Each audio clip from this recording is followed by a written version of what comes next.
Hello, everybody. Thank you. It's Kathleen this afternoon, and I have with me Michael Mulkey, and he is just such a joy to be around. He has already explained so many wonderful things that we kind of gelled on a couple of them already, and I can't wait for him to tell you about how he began and how he got there and what he overcame. Michael, it's to you. Thank you, Kathleen. It is an absolute honor. I've been following your work for quite a while now as we're connected and on some of the social media platforms, and really uh, impressed by what Transcendent Authors is doing. I've been checking out some of the other authors and and I really enjoy the sort of the sci-fi romance because I'm like, it is a completely unlimited, absolutely how far can your imagination go space? Mm-hmm. And I think that's absolutely wonderful. So it's an honor for me to be here and to get this opportunity to talk to you. Thank you. Thank you. Now, what brought you into what you do? I know you're a musician. I know that you're a writer, Yep. and you have learned how to balance and how to connect the two. How did you get find that out? How did you start practicing it for yourself and overcome the doubts that you might have even faced during it? And continue to face on a daily basis. Well, let me give you the sort of 10,000 foot view of. I was born in South Louisiana, and my father was a Southern Baptist preacher. And I don't know if you know a lot about the Southern Baptist preachers, but a little hellfire and brimstone. So I Mm-hmm. thought it was a very almost my duty to become a rock star. So from a very young age, I wanted to be a drummer in a band, and I did. Even being in the small town I was able to find a couple of other guys who also had this weird dream, and we grew our hair long. And in probably in early 1990s, to give you a little timeline of date of how old I am, um, we submitted some of our original music to a Billboard songwriting contest, and we won. Oh, Well, that wow. only meant that we have to move out of this small town to the big city, right, to Oh, be rock stars. So we moved at that time to Nashville, Tennessee. I had a couple of connections here in the songwriting side of things. Um, and so I did that. I literally pursued being a drummer, a rock star. I wrote most all the lyrics for the band and a lot of the songs. And so I really immersed myself into this role. Um, that imploded, as bands do, in a fairly dramatic way, probably about the mid 90s. We were working on our second album and in the studio, and had a little blowout, and it never, the work just ceased to stop there as it was. And then after a little bit of time, I recovered in bits and pieces as far as I started playing drums in other bands and things like that, but I didn't have the kind of needed to do my own thing. But as things happen in life, I said, well, I better get a job, yeah. and I did. And I ended up working for in the music business for a little over a decade. So now I'm literally on the other side of the desk. So I used to be the guy that tried to get into that office. Now I'm the guy on the other side of the desk, and it's just interesting how different those two perspectives Mm-hmm. and outcomes are as you know what you're working with are. And it's hard. I kind of understand that from because I've lived it. I did very well in the business world. I have a strong will, and I did that for, like I said, a little over a decade.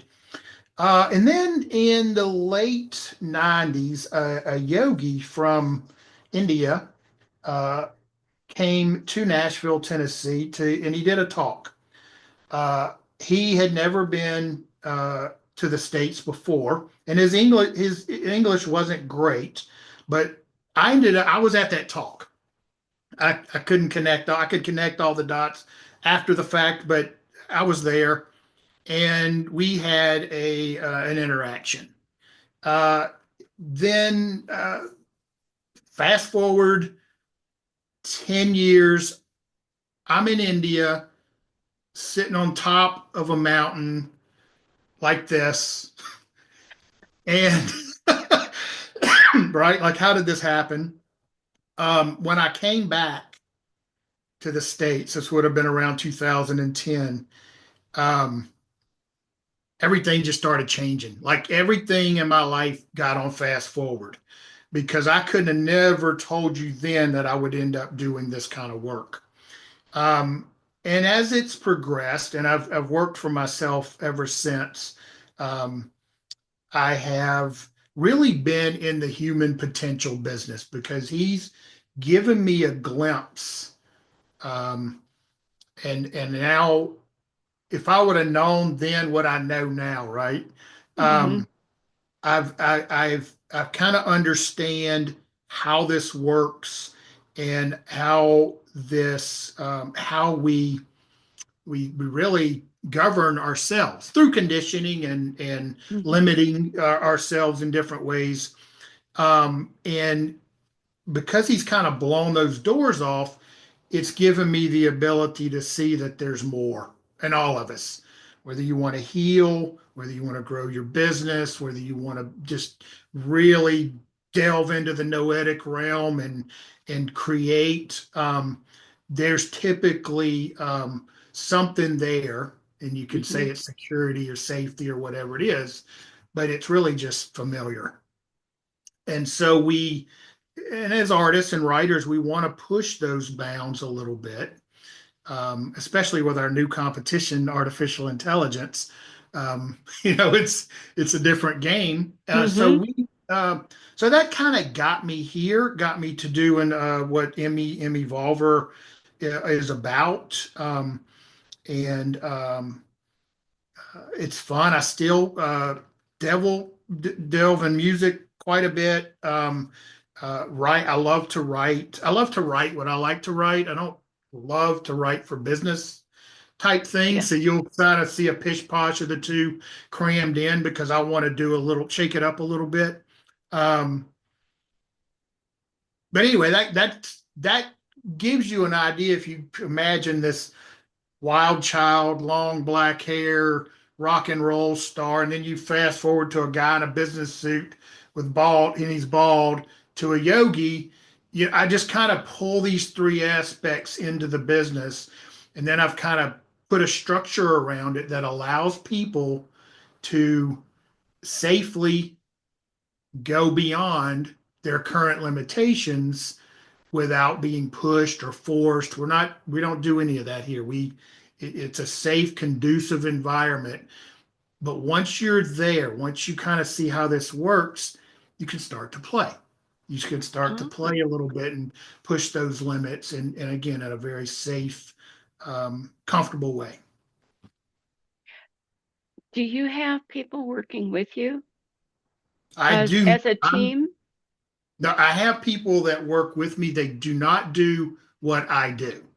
Okay. And to be clear, because this about a third of my clientele are sort of from the area of coaches and healers and those types. And I do not teach what I do. So I want to be clear about that. People tend to want a linear process, right? They Mm-hmm.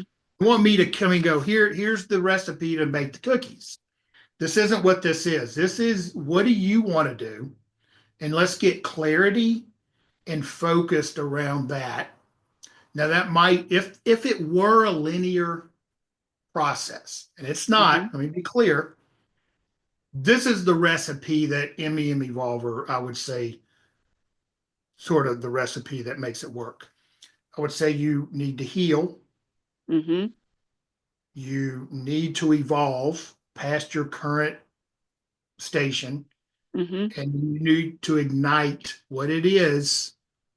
Now, that's not a linear process. And I'll tell you this is what happens in most cases. A writer comes to me and they go, I want to be a writer. Okay, good. And we have a little discussion around that. And I go, well, because if I hand you this notebook and this pen, you can write. Mm-hmm. Oh, well, no, that's not what it is, right?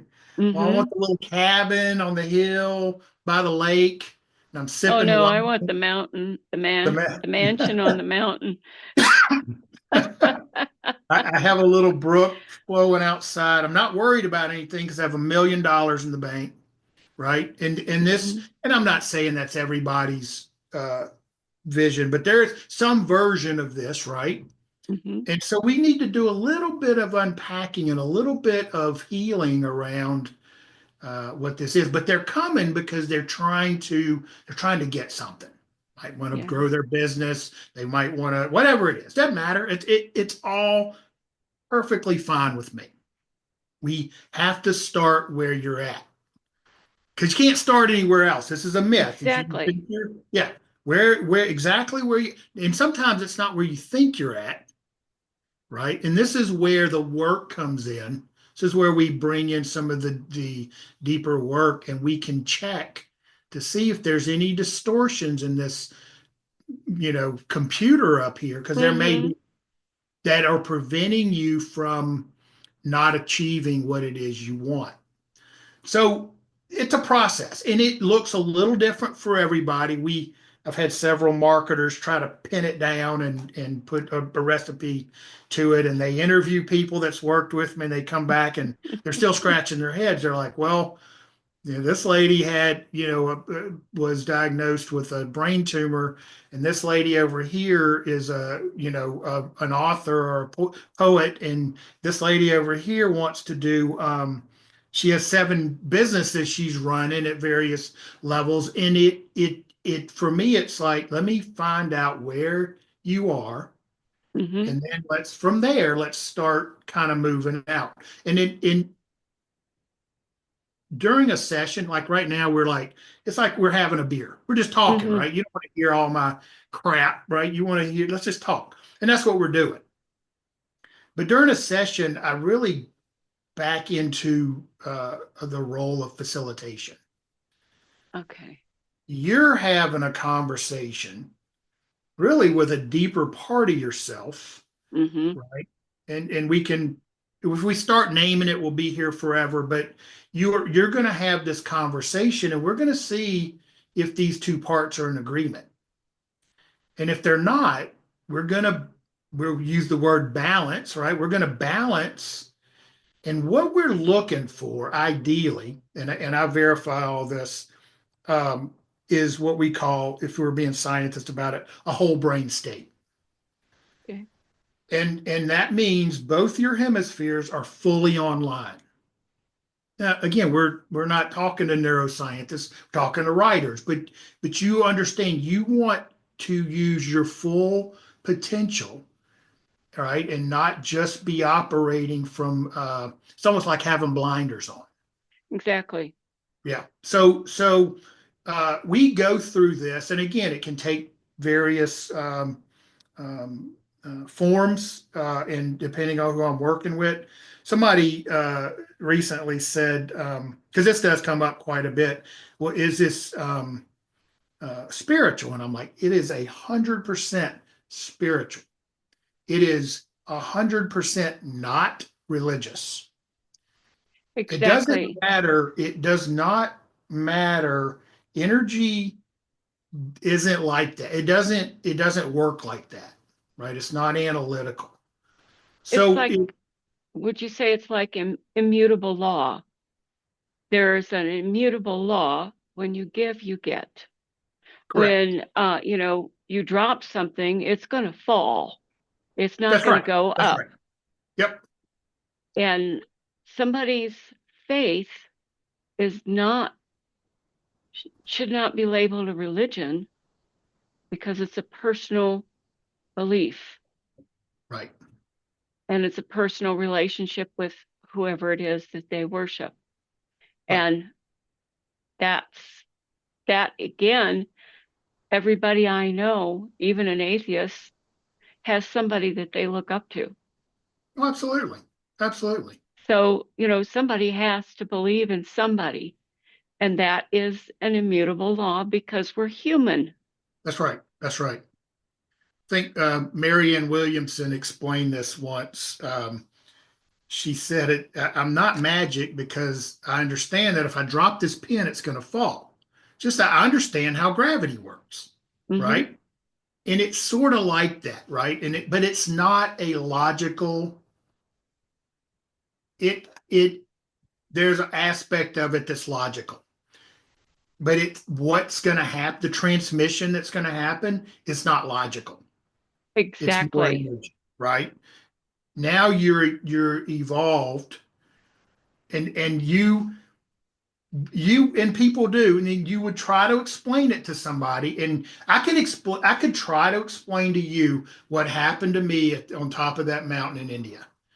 It would be meaningless to you because there's Hmm. no words that are ever going to touch that, right? Hmm.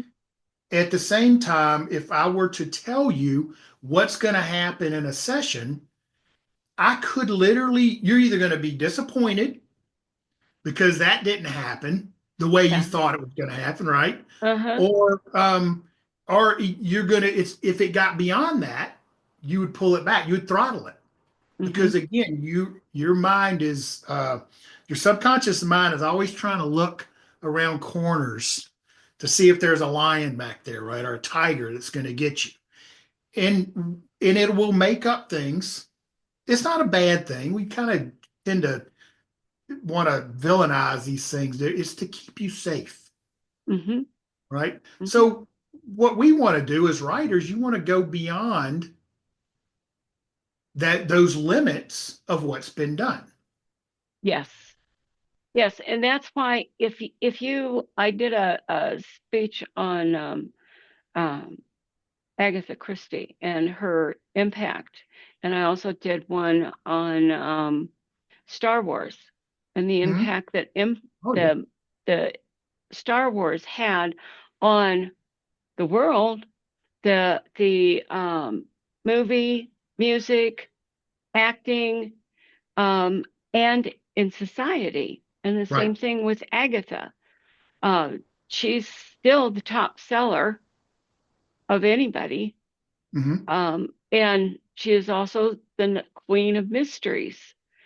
She had, but at the same time, there is another transition behind them that is going on because they started it and others are picking it up and moving it along. Right. There was once I heard a story as I was doing the investigation in those talks.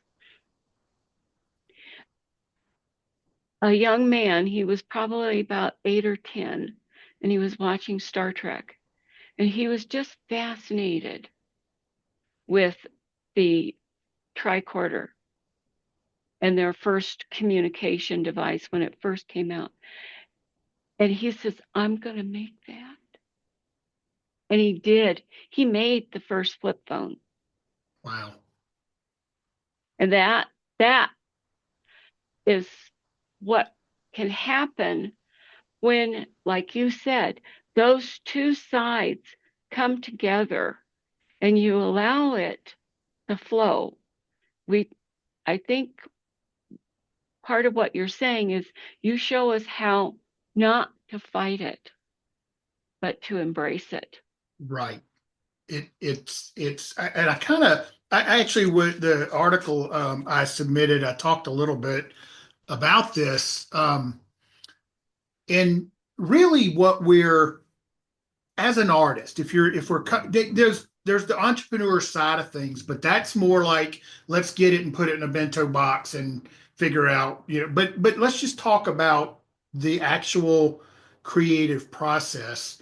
Um, what I'm talking about is not it's nothing new, and it's really just returning. you what I used was the term blank canvas. And actually, I turned it, I think, in the article to blank page because we're writers and let's talk about writing. And assuming that you want to start as a writer, you don't want to start with a bunch of jumbled up words on the page. You want to start with a No. blank page, right? And Mm-hmm. you want to really get back to your essential um, nature. Mm-hmm. So right now, I am what's actually happened is I'm making some vibrations. We call them words. You're sensing these vibrations with your sense organ. We call that an ear. And what you're perceiving, the electrical storm that is going on in here, is triggering thoughts. And there's a paradigm in there and we call that paradigm, in your case, Kathleen. That's your Mm-hmm. identity, right? And so if you're aware of this, we say, oh, well, you're conscious or you're mindful. We start to bring in these words, or you maybe we'll say you're awake. So when we come back to the writer, as a creator, you want to start with this blank page. Call this stillness or silence. But this is where creativity and all the solutions to your problems are found. So I reiterated this in the article. The first thing, and we kind of take it from there. And I think the first thing you may want to write on this blank page is, I'm a writer, right? If you're Mm-hmm. committed to this life and this passion, really embrace it. And sometimes, look, it's not probably 2 to 3 out of 10, whether it be a CEO in a company or whatever, they we're in it for a couple of sessions and they start to realize what they're doing is not what they really want to be doing. This Mm-hmm. is growth. This is can be frustrating, right? But if you're really passionate, like nobody has to tell me to go enjoy playing the drums. I just do. Yeah. I can't explain it to you. Can't explain why everybody don't love this, but Michael does, and I Mm-hmm. probably enjoy it more and exude that more than I'm actually good at. Although I am Mm-hmm. pretty good at it. So that's kind of the deal. You know, we our this whole brain state is this is how you were designed to work. This is everything's a playground, not a Mm-hmm. problem to be fixed, a playground, Mm-hmm. right? And so we start to again, we start where you're at, but where I like to play and the people I like to work with or sort of aim at is um, there's two types. Some people come because they're suffering. It Mm-hmm. might be something in their health. They get bad news. It might be they're just struggling to the point in their business that they go, I've tried everything else. I'm not kind of that guy, right? I've tried everything else, and you're at the end of your rope. And my office, it's about 10 feet below your end of your rope. Mm-hmm. So you kind of fall into it. And I don't have to tell them anything because their life has given them the circumstances to come and do this work. But the other side of it is the people that want to do something in the world. They Mm-hmm. want to they want to write that great piece. They want to exude that onto paper, bring it into form, and they literally get lost in that process. And they need to be protected, and they need to be encouraged. All these things, right? And those are the kind that it's a lot of fun for me because that's the noetic realm. That's the part where you're just going to know.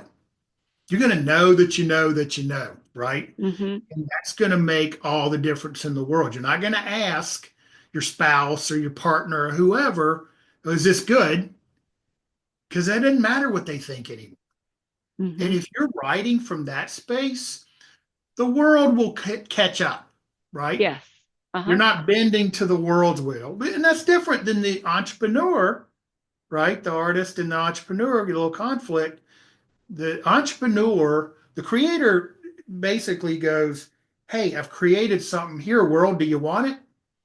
The entrepreneur goes, "What do you want, world? I'll go create it, or I'll find somebody that will." Right? And that's kind of what happens is, and then the artists, you hear it all the time in the music business. The record company screwed me. Hmm. You're not going to probably find an artist that goes, "Oh, I got a great deal." Hmm. That's not what deals are about, right? And the same thing. And I work with a couple of CEOs who are not creative by naturally. Either it's been conditioned or they're just not naturally oriented that way. Who work in companies where a lot of the staff and people they work with are creative. Oh boy. Oh boy, indeed, for those people, right? You Yeah. already know the insurmountable amount of suffering that's happening in this environment.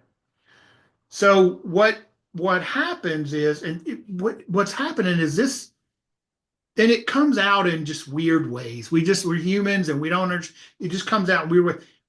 These people, the boss ends up tormenting the people, trying to suck out because he so desperately wants to be creative. He so desperately wants to come up with an original idea. That's not his forte. And it may not be the forte of any business, right? Most new businesses that are original ideas tend to get bought up by larger conglomerates that then turn Hmm. into something, right? So it's a Hmm. very uh, a different road, right? It's not the interstate. We're not all going down the wide path. We're artists are out in the woods, Yeah. and there might not be a path, That or there that is, but there's not a clear path, and so sometimes we go, we yell over, "Hey, Kathleen, it's okay," and just hearing my voice, you go, "Oh, good, I'm not lost," or at least we're lost together, and that's better than not.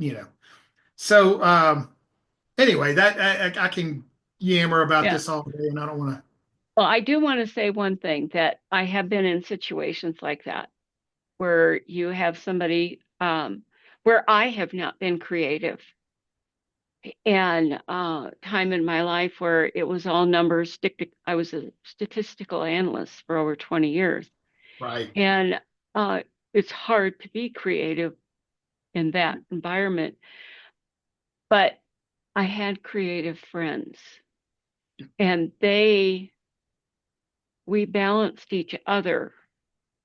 They needed somebody who was linear, right, and I needed somebody who was creative. absolutely. And And so it, again, we use other people to become whole. And hmm. look, it takes a. I am, for whatever reason, I am. I've caught typos in the Bible. I just have a way of catching typos. So for editing purposes, now you don't want me to edit your book, and I don't want to edit your book. So don't send me your book. Oh, well, So dang. not you, but just in general. Uh, but I have. I've actually done it. I usually do it for. I will do it for if it's warranted for people who are kind of in my membership, Hmm. and so it can take on. That's kind of part of some of the deal is your vision becomes my vision, so to speak. So I Hmm. become very vested in your product being. Um, I know what you're intending, and I know what kind of balancing that out. Um, but I've a real knack for it. And again, using traditional means of willfulness has I've done pretty well. I've kind of figured out the game. I know the deal, and I can kind of and but this way that I'm proposing is there's an easier way. Yes. There's a better way. You don't have to suck the energy out of your company to make yourself feel better.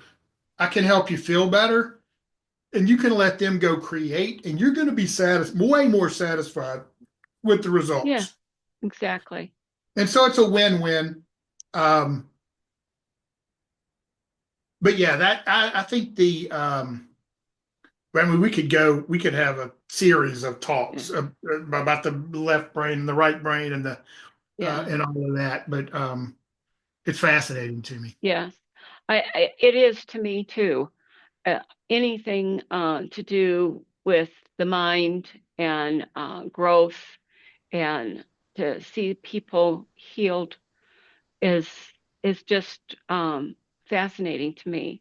But we Right. do have to come to a close, and I know you have something that you want to offer everyone who's listening, and Yeah. so I'm So going to give you that opportunity. yeah, and I'm going to kind of jump ahead a little bit. I'm going to what I'm going to offer is a little bit different. I'm not going to tell you the one, two, threes, all that to success. There's enough of that out there. Just Google it. There's no problem. What I like to offer, and you can get this by simply um, booking a discovery call and typing in transcendent authors. Um, but what I'm going to ask you, what are the three things you need to believe to be a successful writer? Now, this isn't a trick to sell you something, but we will connect and we will test those beliefs at a subconscious level to see if your thought, your emotions, and your energies are aligned for you to achieve that goal. Now, thoughts on everything, thoughts are an entry point. But if you are not aligned with the destination you're seeking, I am a writer, you're not going to get there. Hmm. And if you do, it's going to be super hard. You're going to be tired, and life will be devoid of any laughter, light, or love. So that's my offer. We're not going to, so I'm clear, I'm not balancing, we're not going to align you to the thoughts. But if you can put enough thought into it to come with three things that you need to believe to be a successful writer, whatever that means to you. And one of the things I'm going to throw into the mix is, I reiterate this in the article I submitted, is the simple statement, I am a writer. So again, let's see if that's resonating as fully as it can resonate in your being. And then all of a sudden you don't need to yell, you can whisper it. It'll resonate. So that's my offer to anybody who is interested. Probably take us 10, 20 minutes at most. You can book the discovery call, and I'm looking forward to it. That's awesome. Thank you so much. And we're going to close down now. And it's been such a pleasure having Michael and being able to share his knowledge with you and open doors for you within yourself. At the close, there will be a sign up, and it'll have ways to contact Michael, all of the phone numbers. So don't think he's just saying this and it's going to fall away. No, there'll be phone numbers there for you. And I want to thank you for listening, and we will see you next time. Thank you. Bye, Michael. Thank you, Kathleen.